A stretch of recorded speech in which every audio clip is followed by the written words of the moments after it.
You ask Tiger to solve. This deals with linear equations with one unknown. The final result is x equals 9. Let's solve it step by step. Simplify the expression. Expand the parentheses. Simplify the arithmetic.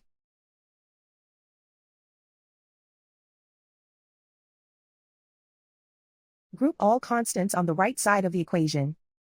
Add 21 to both sides. Simplify the arithmetic.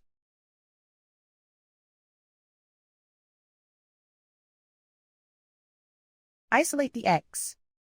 Divide both sides by 3. Simplify the fraction.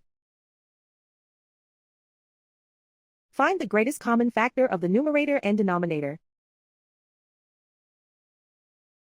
Factor out and cancel the greatest common factor.